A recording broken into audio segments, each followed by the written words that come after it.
Vamos à exposição da palavra de Deus e hoje nós vamos observar, estudar, pensar lá em João, no capítulo 14.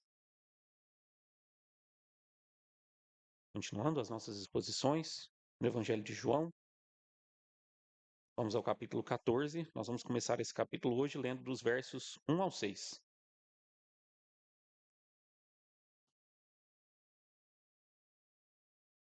João 14, versos 1 ao 6.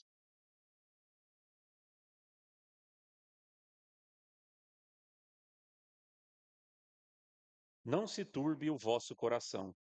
Credes em Deus, credes também em mim. Na casa de meu pai há muitas moradas.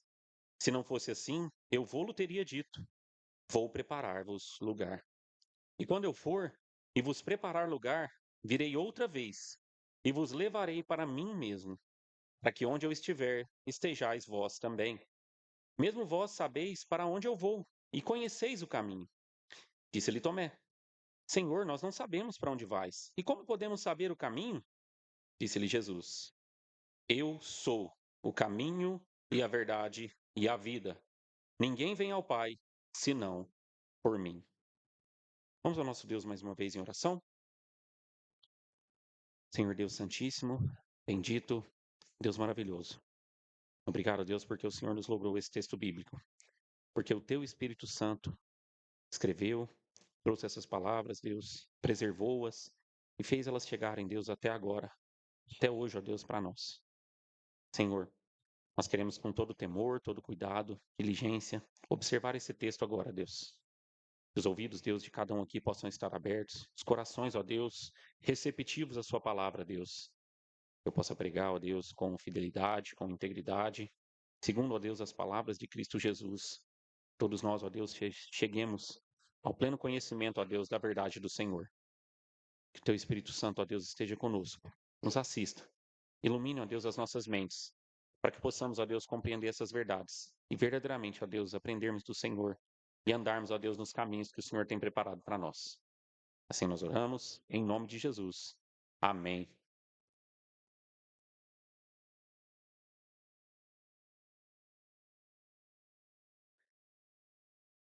O que te perturba? O que deixa o seu coração preocupado? Na vida dos homens, na nossa vida, né, cotidiana, não só de hoje, né, mas sempre foi assim a humanidade. Muita coisa, né, nos deixa preocupados, angustiados. Um mundo, né, em que nós vivemos perturbados. Amanhã eu tenho que trabalhar. Como é que vai ser segunda-feira? Amanhã eu não tenho com o que trabalhar. Eu não tenho serviço. O que que eu vou fazer a partir de amanhã? Alguns têm compromissos que não têm, né, como pagar durante a semana. Para outros, falta alimento, falta recursos para as coisas mais básicas da vida. Uns têm alimento nas suas despensas, mas os filhos estão perdidos, a família está destruída, casamentos em ruínas. Quantas coisas, né, nos perturbam, nos turbam, nos deixam, né, preocupados, angustiados. Um se perturba porque perdeu a saúde, o outro se perturba porque não quer perder a saúde de maneira nenhuma e fica desesperado para que consiga fazer alguma coisa em relação a si mesmo. E vejam, no sermão de hoje, falando, né, aqui e nos lembrando das palavras do nosso Senhor, reveladas no Evangelho de João, o próprio Senhor Jesus Cristo não está falando que nós não podemos nos preocupar ou, especialmente, que nós não podemos nos entristecer. Vejam, ele não diz que nós não podemos começar a ficar perturbados. Ele diz algo aqui muito interessante e muito sério, e um desafio para a igreja e para todos nós. Parem de estar perturbados.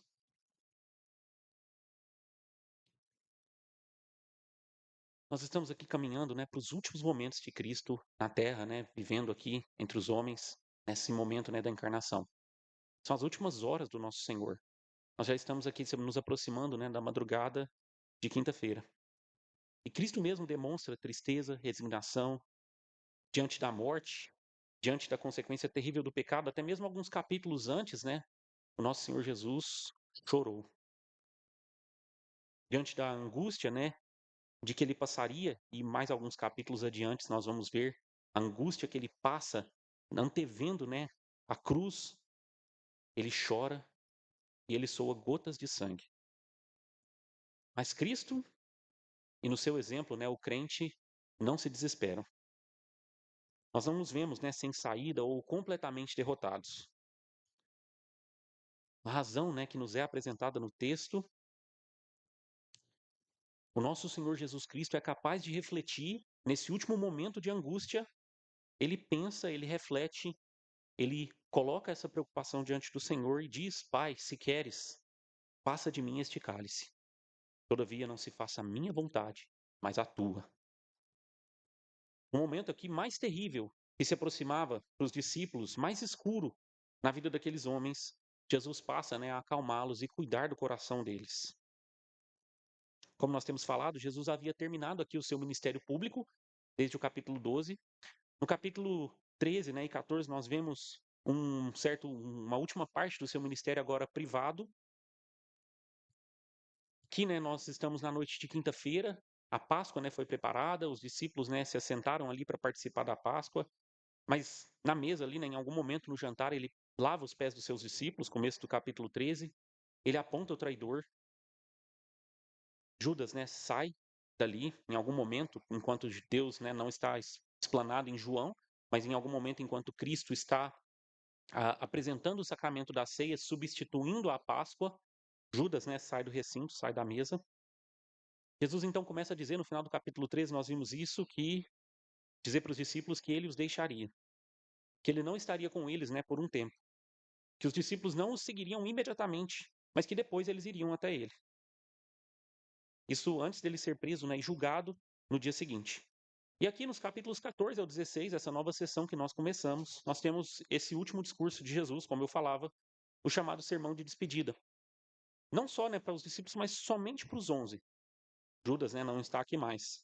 Ele fala, então, palavras muito delicadas, cuidadosas e de ânimo e de esperança, né, para os seus discípulos. Algumas das passagens mais belas, né, sublimes, e sim, devem fazer parte, né, da nossa atenção, hoje, especialmente nessa sessão que nós vamos ler, com este cuidado, né, com não vivermos perturbados.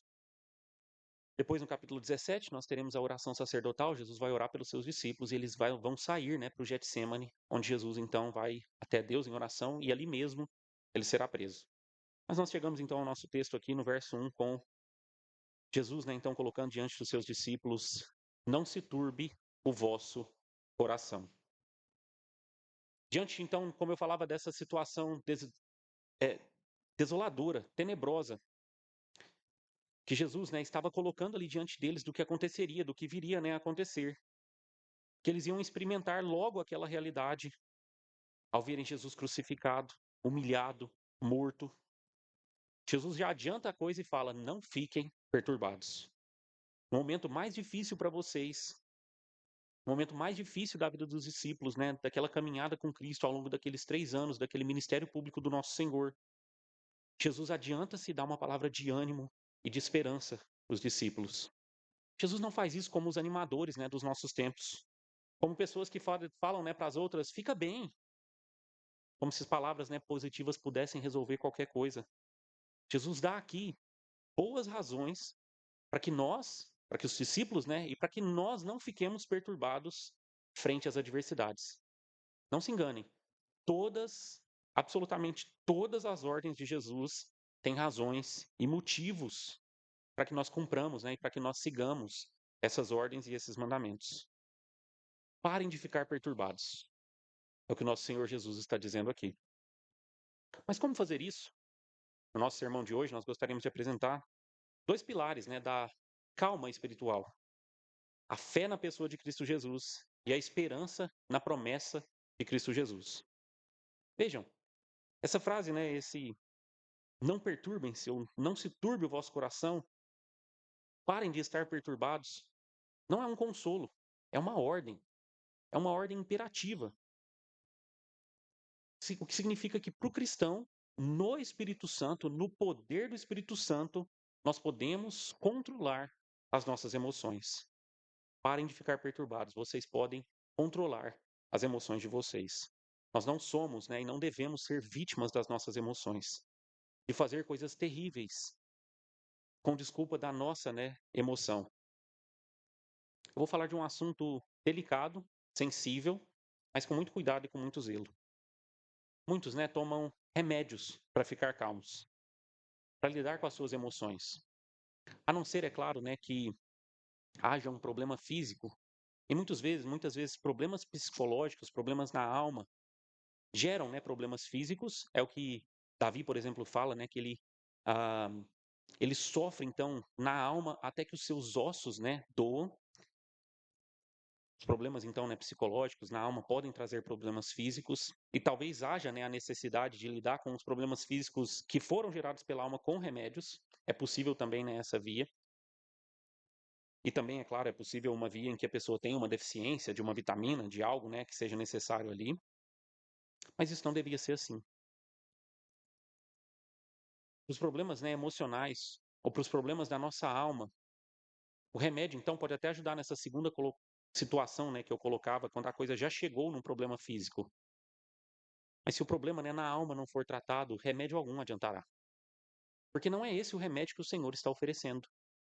O medicamento correto que o Senhor coloca diante da alma do homem, que angustia-se, que perturba-se, não é o remédio. Se não tratarmos a alma, de nada, né, adiantará. E o que o Senhor, que Jesus, quer dizer, que o tratamento então anterior, ou o tratamento que deve acompanhar, ou o tratamento, né, em última instância para o cristão, para todos os problemas da sua alma, para todos os problemas de perturbação, para os problemas, né, de angústia com as coisas dessa vida, devem ser resolvidos conforme o que ele está dizendo e colocando aqui. Nós não devemos estar sujeitos às tempestades das nossas emoções. Elas podem ser controladas no poder do Espírito Santo pela fé na pessoa e nas promessas de Cristo Jesus. E vejam, a calma que eu estou falando aqui não é um tranquilizante no sentido de apatia, de desprezo ou de qualquer de um tipo de estar à parte, né, do mundo e das coisas que acontecem na realidade, como se nada me atingisse de maneira alguma, de estarmos alheios.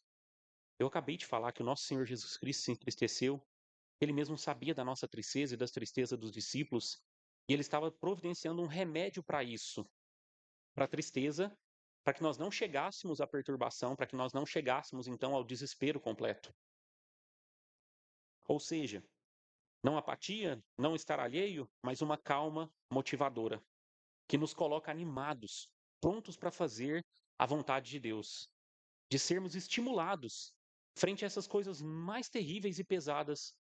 O Senhor então nos reconhece e fala sobre a nossa tristeza nesse mundo, mas Ele quer nos, ao invés de que fiquemos perturbados, Ele quer nos levar então para uma calma que é animada, estimulada, pronta a fazer a vontade de Deus.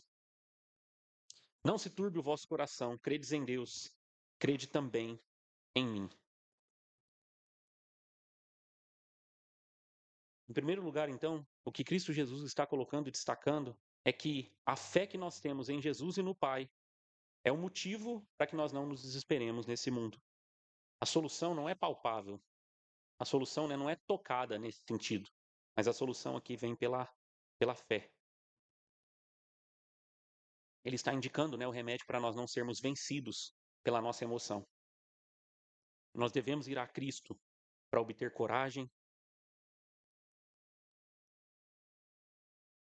e vermos a Ele mesmo como Deus, que tem força para manter a nós, os seus discípulos, a nós, os seus seguidores. Vejam que esse texto, né, e nós vamos ver isso ao longo de todo o capítulo, fala muito, né, sobre a Santíssima Trindade.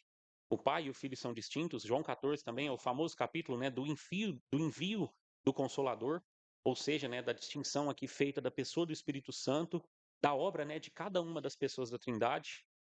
Este capítulo é muito importante para essa doutrina. Um único Deus que subsiste em três pessoas, não três deuses, um só Deus, que subsiste em três pessoas. O Pai é Deus, Jesus é Deus. E veremos, né, mais adiante nesse capítulo que o Espírito Santo é Deus. Não uma doutrina fácil. Sim, né, há um aspecto, né, da doutrina da Trindade que é incompreensível para nós, há um limite na nossa mente. Mas esse texto, né, vai nos mostrando, nos falando sobre o nosso Senhor, sobre o nosso Deus, quem Ele é, como Ele age e como nós devemos, então, ao compreender as três pessoas, o que nós devemos esperar, né, do nosso Deus. E aqui ele fala especialmente: creiam no Pai, Deus Pai, e creiam também em mim. Cristo desejava, né, que os discípulos, e eu já adianto, né, e eu continuo destacando, que nós hoje, frente a qualquer dificuldade e perturbação, nos mantenhamos firmes. Por isso, né, o que Deus quer, o que Cristo requer de nós é que nós usemos, né, o mesmo escudo contra os ataques, contra as situações desafiadoras e terríveis que se apresentam, quando sombras escuras pairarem, né, sobre a sua vida, se levantarem sobre o seu coração. Nós talvez não podemos evitar as muitas emoções, tristeza, mas embora abalados, nós não sucumbiremos. Confiados em Deus, confiados em Jesus, com fé no nosso Senhor.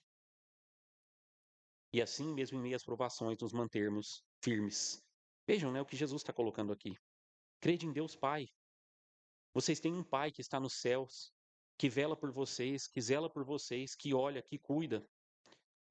Creiam também no Filho. Crê em Deus, crede em mim. A nossa fé repousa no nosso Senhor Jesus Cristo. Não há nenhuma luz, nenhuma outra salvação, somente nele.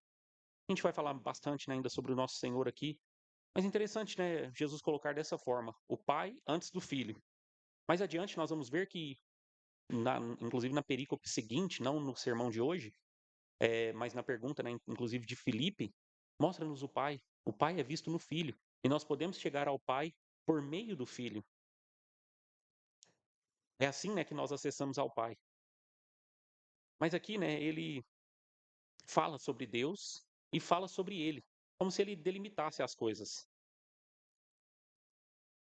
Você diz, né, que crê em Deus, você diz que acredita numa potência, né, num ente superior. Ora, até os demônios creem e tremem. Mas a verdadeira fé é por meio do Filho. Não uma fé, né, relativista, que olha, né, para um Deus inalcançável, inatingível. Sim, num sentido ele é, mas um Deus que não pode ser contemplado, que não pode ser experimentado. A fé no Pai e no Filho são inseparáveis nesse sentido. Quem não crê verdadeiramente no Deus da Bíblia, em Deus Pai, na maneira como ele se revela, se apresenta para o povo ao longo, né, de toda a Escritura, não crê em Jesus de verdade. Se você não crê no Deus santo, soberano, justo da Bíblia, não adianta dizer que Jesus morreu por você, ou que você ama Jesus, ou que Jesus ama você. Não, nós não dizemos, né, que Jesus te ama indiscriminadamente. Você é amado na medida em que você crê em Cristo Jesus. Deus nos mostra, né, o seu amor, então, pelo seu Filho, quando cremos, então, na sua obra. O Pai nos ama, o Filho nos ama. Para aqueles, né, que não creem neste Senhor, Jesus é tudo para mim, mas vive, né, a vida conforme Ele quer. Esse capítulo, né, é importantíssimo. Lá no verso 14, depois mais adiante, acho que no verso 21, quem me ama, guarda os meus mandamentos. Quem crê em mim e me ama será amado do meu Pai. As coisas, né, são muito claras na Escritura. É claro que há um aspecto, né, da soberania de Deus, toda uma obra que é feita pelo Senhor, não por nada em nós. Mas o que se requer do homem, então, é que ele ame ao Senhor. E o amor ao Senhor é perceber a Deus como Ele é. É o primeiro mandamento. Ter Deus como Deus ou não ter outros deuses diante do Senhor. Ter outros deuses é não acreditar no Deus da Bíblia. É diminuir o Deus da Escritura. É não colocá-lo, né, no lugar onde ele está, tal como ele se apresentou, por exemplo, em Isaías 43. O Deus soberano sobre todo o universo e sobre todas as coisas. O Deus que requer justiça. Nisso nós aprendemos sobre a obra de Cristo, no qual ele pagou a justiça no nosso lugar. O não entendimento do Deus Pai, do Deus Filho, e mesmo de Deus Espírito Santo, nos faz, né, perder de vista a obra de Cristo completamente. De modo que as palavras Jesus te ama podem ser vazias.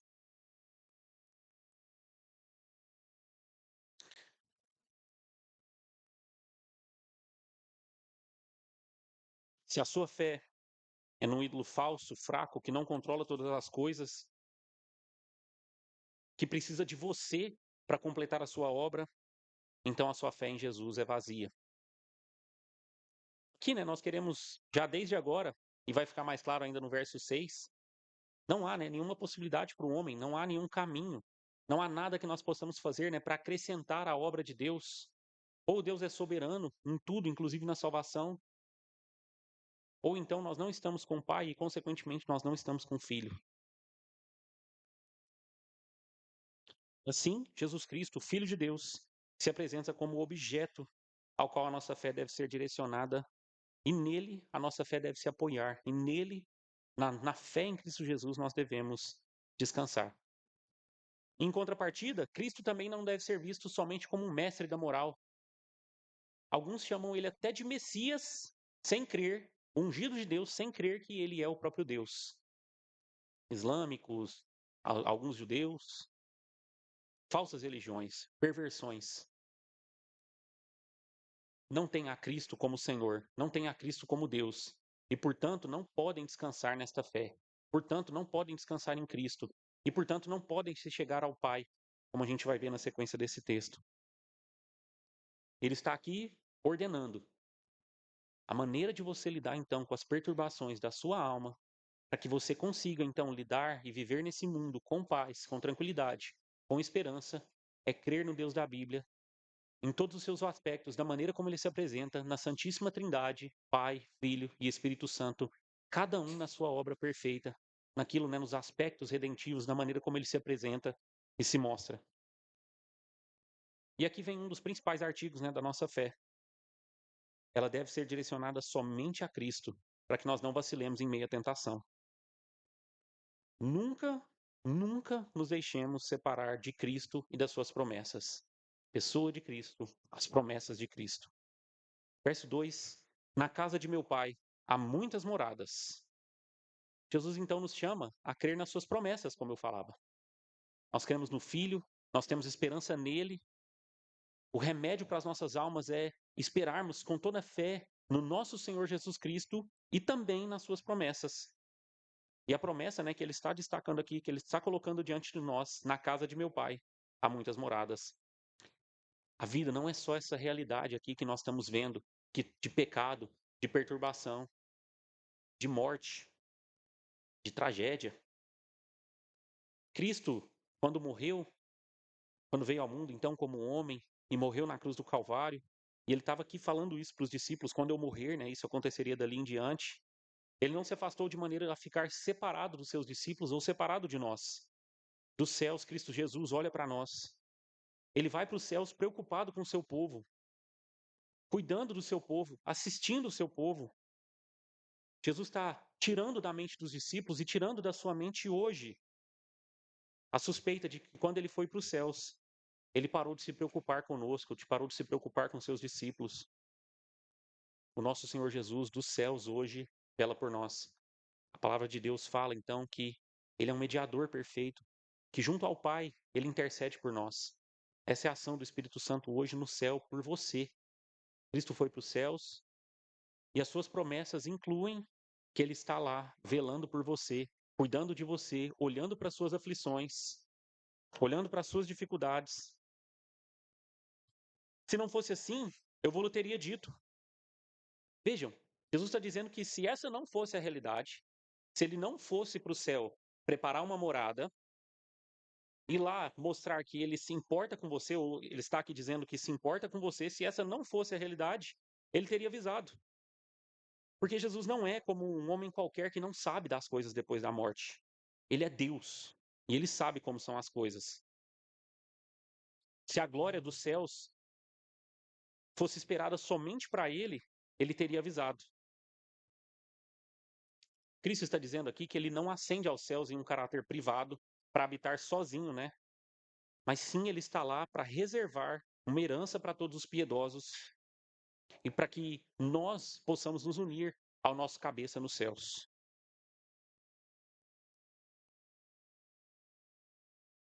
Então ele deixa a promessa mais clara no final do verso 2. Na casa do meu pai há muitas moradas. Se não fosse assim, eu teria dito para vocês. Eu não sou um menino. Eu falaria nessas coisas. Então ele deixa clara a promessa. Eu vou preparar-vos lugar.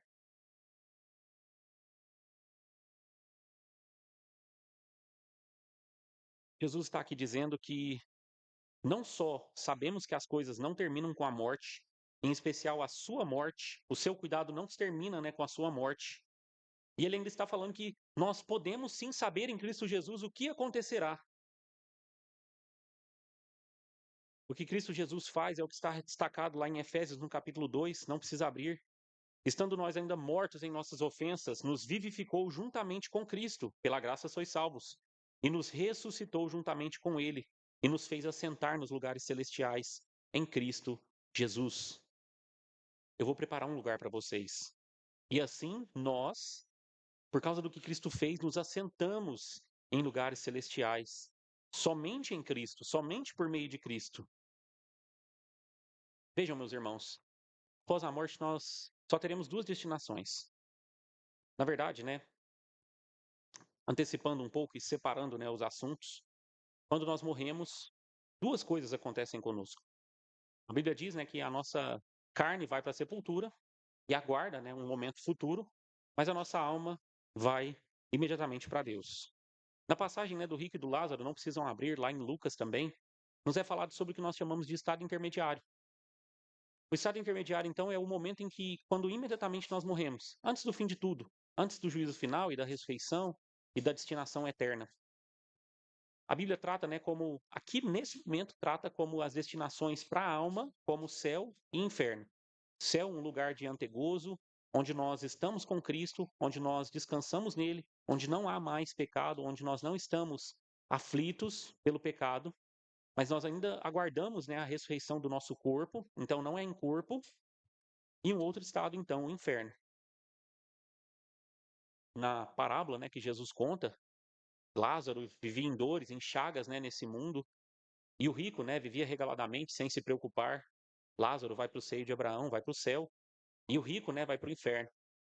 Do inferno, ele quer que alguém possa fazer alguma coisa. Do inferno, ele quer voltar até para pregar. Jesus está destacando e deixando as coisas muito claras. Quando você passar, então, pela morte, quando sua alma for até Deus, não vai ter mais escapatória. Não tem mais o que ser feito. A coisa está selada. E nem mesmo, né, se... E vejam que ele está dizendo sobre os que estão aqui. A coisa mais poderosa, mais impressionante que pode ser colocada diante dos homens, na parábola do rico e do Lázaro isso fica muito claro, não é um morto voltar à vida e apresentar o evangelho, mas é a própria escritura autoritativa que fala, né, com poder. Eles têm as escrituras. Eles não precisam de mais nenhum testemunho. Não é o seu testemunho, né, rico no caso, que vai fazer você voltando e falando para os seus parentes. Eles já têm a palavra.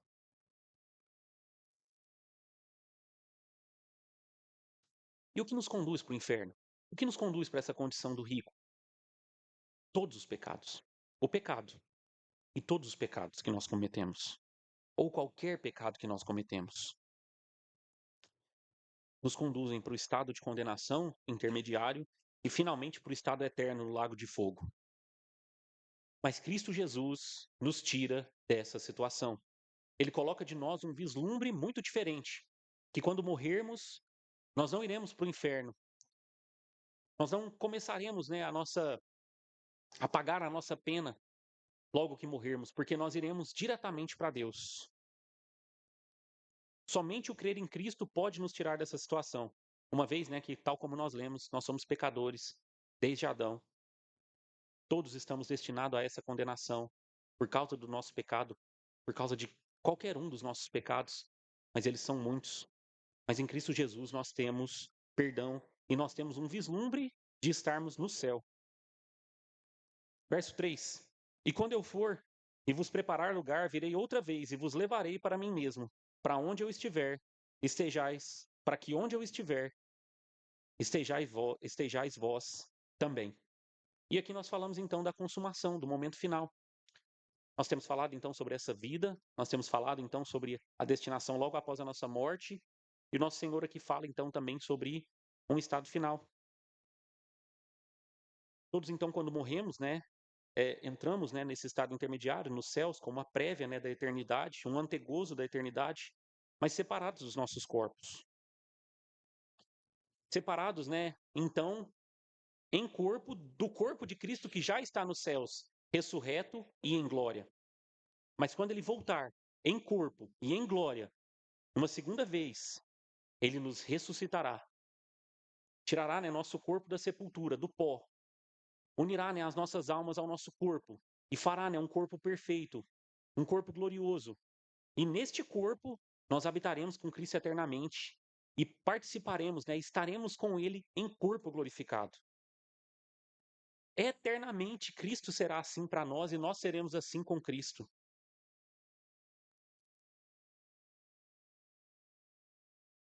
Vejam o que Cristo está falando para os discípulos aqui. Eu vou, eu estou preocupado com vocês, eu estarei sempre preocupado com vocês. Eu zelo, eu olho, eu cuido da minha igreja. Nos céus vocês se unirão a mim, num antegozo. E tenham certeza, essa morada que está preparada ainda é uma morada eterna. Um momento ainda mais glorioso quando vocês estarão eternamente comigo em corpo. Hebreus capítulo 6, por isso, querendo Deus mostrar mais abundantemente a imutabilidade do seu conselho aos herdeiros da promessa, se interpôs com juramento, para que por duas coisas imutáveis, nas quais é impossível que Deus minta, tenhamos a firme consolação, nós, os que pomos o nosso refúgio em reter a esperança proposta, a qual temos como âncora da alma, segura e firme, e que penetra até o interior do véu, onde Jesus, nosso precursor, entrou por nós, feito eternamente o sumo sacerdote, segundo a ordem de Melquisedeque. Na aliança que Deus faz com o seu povo, com a sua igreja, a promessa que ele tem, que é uma promessa imutável, uma promessa feita em juramento, por coisas, né? Duas coisas imutáveis, é impossível que Deus minta, e ele jurou isso para nós. Nós devemos estar ancorados com fé. A âncora fala então sobre um porto seguro, um lugar em que nós nos sustentamos, um lugar em que nós descansamos, um lugar em que nós depositamos a nossa fé, a nossa esperança, seguros, firmes. Ora, Jesus Cristo foi um precursor. Ele foi adiante de nós, foi isso que ele foi fazer. Ele veio ao mundo como homem, homem de dores, sofreu, padeceu, mas sem nenhum pecado. Na cruz ele experimentou o inferno no nosso lugar, a eterna condenação do lago de fogo no nosso lugar, mas ele foi para os céus e ele foi adiante de nós, como um precursor, onde eternamente diante de Deus ele é como um sumo sacerdote. Ele está hoje nos céus, como um mediador entre nós e Deus, como sumo sacerdote fiel, apresentando diante do Pai o seu próprio sacrifício, a vida e o sangue que ele mesmo derramou por mim, por você, por cada um de nós.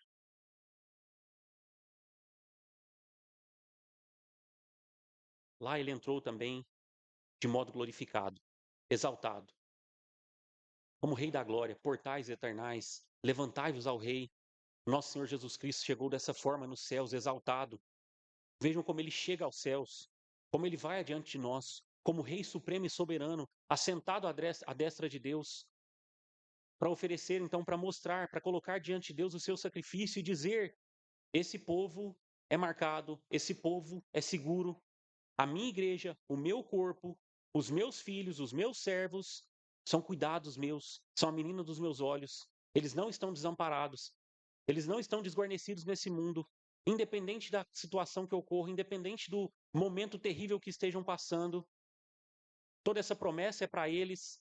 Eu sou por eles. Jesus destaca no verso 4: mesmo vós sabeis para onde eu vou e conheceis o caminho. Os discípulos sabiam. Nós fomos informados mais claramente de tudo isso.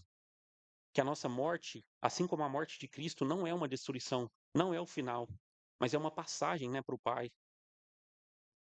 Nós sabemos o caminho. Ele é precursor, ele é as primícias da nossa vida. O caminho estava fechado, mas foi aberto por ele.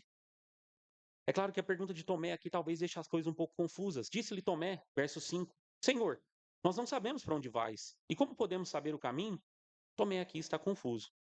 Cristo não fez uma afirmação infundada, que os discípulos não sabiam de nada. E ele diz que eles sabiam sem eles saberem. Não foi isso. E a resposta de Tomé também não é uma tentativa de contrapor. Talvez essa seja o jeito que Tomé está aqui, seja a mesma maneira que você está. Crente, sim, que sabe. dessas verdades que eu acabei de colocar, de destacar para você, mas que muitas vezes você não tem conseguido encontrar conforto, consolo, tranquilidade no Senhor, que as suas emoções te tomam, de modo que você não vê escapatória ou sentido, confuso. E o que Jesus está então colocando aqui para Tomé, e ele vai responder Tomé não de modo direto.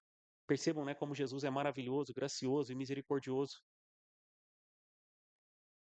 Ele vai, né, responder Tomé, não entrando nos detalhes do que vai acontecer no céu. E talvez esse seja o ponto também de Tomé. Nós não sabemos os meandros, os caminhos, os detalhes de como o Senhor vai fazer, de como o Senhor vai penetrar no santuário celestial, do qual o templo é só uma figura. Mas Jesus se detém no necessário para Tomé e para nós ainda hoje, com uma das afirmações, né, mais sublimes de toda a Escritura. No verso 6, disse-lhe Jesus: Eu sou o caminho e a verdade e a vida. Ninguém vem ao Pai senão por mim. Eu sou. Do modo como nós vimos em Isaías 43, Deus se apresentando como o grande eu sou. Desde Êxodo, né, no capítulo 3, se apresentando para Moisés. Moisés, eu sou Javé, o Deus eterno, o Deus grandioso, o único Deus, o único Senhor, o único soberano, sobre todo o universo, sobre todo o cosmos, sobre toda a realidade, sobre o tempo e qualquer outra coisa. Deus eterno. Cristo Jesus é, sempre foi, sempre será. Eu sou, e tudo, né, o que isso fala e representa. No Evangelho de João, nós chegamos aqui ao sexto eu sou. Jesus já se apresentou, né, dessa maneira muitas vezes. Eu sou o pão da vida. Eu sou a porta. Eu sou o bom pastor. Jesus é tudo isso para nós. Muito mais, né? É preciso colocar dessas inúmeras formas para que nós entendamos quão magnífico e quão incrível é o nosso Senhor Jesus Cristo e diante de quem nós estamos. E por que nós devemos e podemos ter toda essa esperança, todo esse conforto, toda essa tranquilidade, ainda no meio de tantas adversidades. Eu sou, veio ao mundo para ser tudo aquilo que vocês precisam para a sua salvação, para ser tudo aquilo que nós precisamos para a nossa salvação. Não existe caminho, não existe atalho, não existe nenhuma outra possibilidade de ir para o céu. Não são todos os caminhos que levam a Deus. Mentira do mundo, mentira de Satanás. Não são todas as religiões que levam a Deus. Mentira. Só existe um caminho, um meio, uma possibilidade, aquele exato que é apresentado na Escritura. De outro modo, a obra de Cristo Jesus é vilipendiada. O que Deus pretendeu desde a eternidade é vilipendiado. A obra do Espírito Santo em revelar essa santa palavra é vilipendiada, é colocada de lado. Se não, se as coisas não são tal como ele mesmo nos apresentou aqui. Nós podemos ter uma fé pequena em Cristo Jesus e sermos salvos. Uma fé, né, do tamanho de um grão de mostarda. Alguém pode ter uma fé do tamanho de um meteoro em Buda, Alá ou qualquer outra estupidez e não será salvo. O caminho é um só, é exclusivo, é único. Hoje, né, fala-se muito sobre as verdades, as muitas verdades. A minha verdade, a Bíblia não dá espaço para nada disso. O nosso Senhor Jesus Cristo não dá espaço para nada disso. Eu sou o caminho, eu sou a vida. Você não pode chegar à vida eterna se não for por Cristo Jesus. Você não pode acessar o que Ele está colocando diante de nós, o que nós acabamos de falar, o céu, a eternidade em corpo com Ele, ressurreto, glorificado, o descanso das nossas almas, se não for por meio de Cristo Jesus. Eu sou. Jesus está destacando, Jesus está apresentando de modo claro. É estupidez dizer que Jesus não está se identificando e dizendo que Ele é o próprio Deus. Eu sou Deus. Ninguém, de qualquer outra forma, pode ir até Deus se não for por Ele. É por isso que é tolice, estupidez, né? Qualquer uma dessas perspectivas que colocam Jesus como um mestre da moral, um professor, um Messias, mas que não é Deus, mas que não falou, né, verdades, que não é tudo isso que Ele está apresentando ser.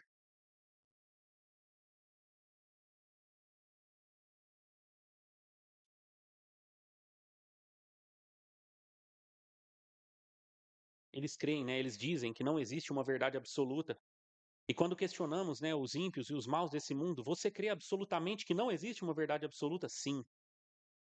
Com isso, né, eu quero mostrar a contradição dos ímpios. Por fim, o que eles querem é, no fundo das almas, negar a Deus. Romanos capítulo 1. Negar a Deus. Ir contra Deus. Não querem, né, se submeter a Deus. Resistem a Deus por causa do pecado. E por isso, uma das maneiras, né, que se fazem por aí é negar, né, que existe a verdade absoluta. Mas Jesus está dizendo: eu sou o caminho, eu sou a vida, eu sou a verdade. Só existe uma verdade e ela está em Cristo Jesus. De novo, não adianta sermos sinceros na nossa fé. Sinceros em professar uma fé em qualquer coisa, em qualquer ídolo, em qualquer realidade que não seja a realidade da Escritura. Nós seríamos sinceramente errados. E de nada isso, nada adiantaria. É o que Paulo fala, né, sobre os judeus. Eles têm zelo, mas não têm entendimento. Eles não estão no caminho correto, que é o caminho da Escritura, que é a única possibilidade. Ninguém vem ao Pai senão por mim. O Criador se revelou ao mundo na pessoa do Filho. E ninguém pode ir até Deus o Pai, se não for pela pessoa do Filho. Nós vamos ver melhor no próximo sermão, a partir do versículo 7, como, né, o Filho mostra o Pai, mostra-nos o Pai. Cristo destaca: eu revelo, né, sim, o Pai. Mas aqui nós vamos destacar somente que não há outro caminho, né, outra possibilidade de chegar ao Pai, de entrarmos na presença de Deus, de irmos até Deus como um Deus que não nos trata, né, então, com juízo severo, que é o que nós merecíamos, se não for por meio de Cristo Jesus. Se não for por mim, ninguém vai ao Pai dessa maneira. E alcança os céus, e a eternidade, e o sossego, e o descanso. Não é por boas obras. Não é pelo que você faz. Não é pelas suas maravilhosas atitudes. Um doente que se acha, né, um leproso que se acha melhor do que o outro porque ele tem menos feridas. Seria a condição do homem, né, que se diz que é melhor que o outro e por isso merece o céu. Mas nós não somos julgados pelos homens, ou nós não somos julgados pelo padrão relativo ao homem. Nós somos julgados por um Deus que é perfeitamente, completamente santo e separado de todos. Um padrão santíssimo. Deus é santo e é necessário, né, que quem queira estar na sua presença seja completamente santo. E é por isso que é necessário que entremos à presença de Deus, lavados, revestidos do sangue de Cristo Jesus, que nos faz santo.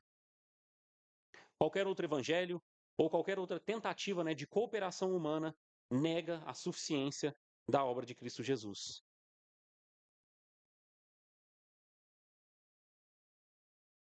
Quem obtém a Cristo não tem falta de nada. Ou seja, em outro sentido, quem não se satisfaz com Cristo somente busca algo além da perfeição absoluta. Quem tem Cristo não tem falta de nada. Do contrário, essa pessoa está buscando algo além da perfeição absoluta. Cristo se apresenta aqui como o nosso Rei, aquele que nos pode trazer da vida para a morte, da escravidão para a liberdade nele.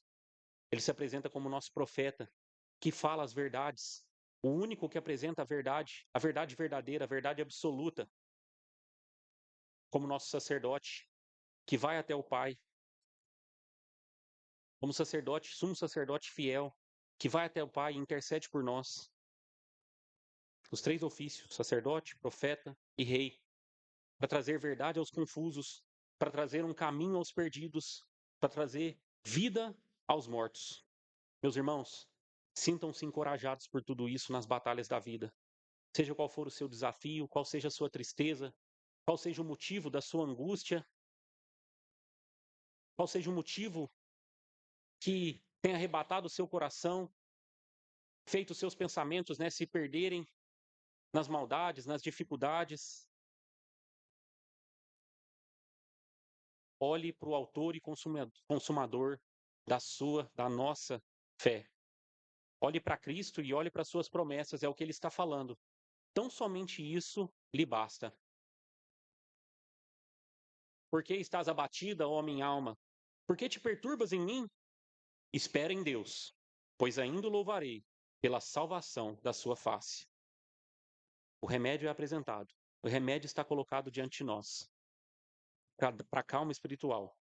Fé em Cristo, a fé na pessoa de Cristo e a esperança na promessa de Cristo.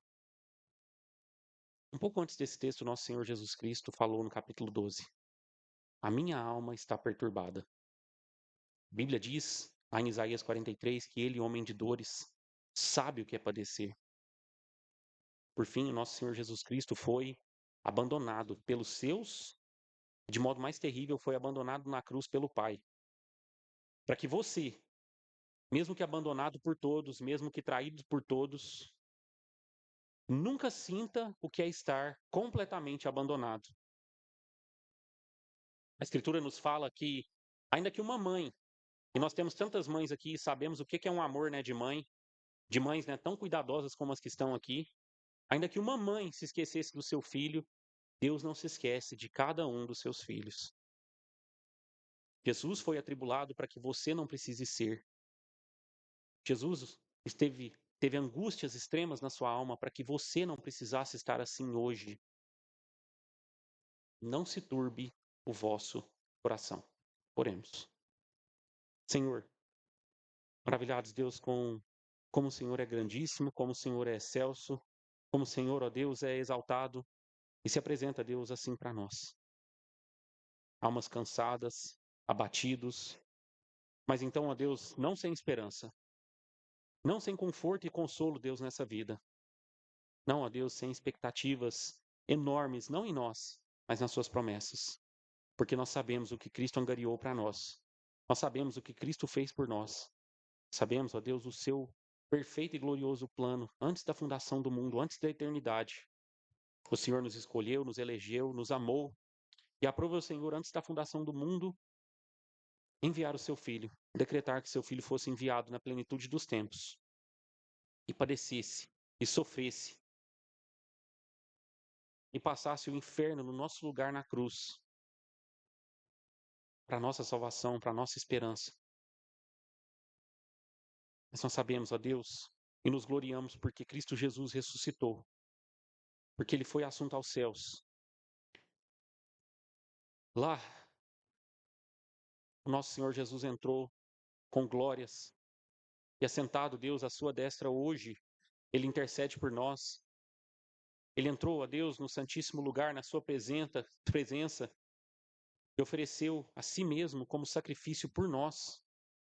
E assim, ó Deus, nós vamos atrás dele, confiados, com esperança, ancorados nessa promessa e no nosso Senhor Jesus Cristo. Com fé, ó Deus, nós chegamos até a sua presença. Por favor, ó Deus, ajuda-nos, Deus, a entender que isso nos basta.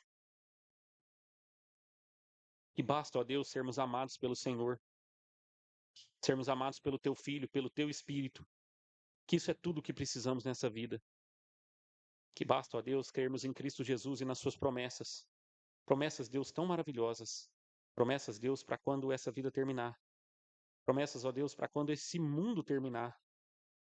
E que estaremos com o Senhor, ó Deus, para sempre. Que isso baste, ó Deus, para as nossas almas cansadas e abatidas. Por favor, Senhor, renova a alegria no seu povo. Traga, ó Deus, para essa igreja, Deus, em especial, para cada um, ó Deus, que está aqui nessa noite. Traga, ó Deus, verdadeiro conforto, paz, descanso. Que nós não nos apeguemos, Deus, a nenhum outro consolo, a nenhum outro conforto, a nenhum outro remédio que não seja o Senhor. A nossa alma, ó Deus, descanse no Senhor e espere no Senhor por todo sempre. Nós oramos, ó Deus, por meio do nosso Senhor perfeito, tão bondoso e glorioso, o nosso amado Jesus Cristo. Amém.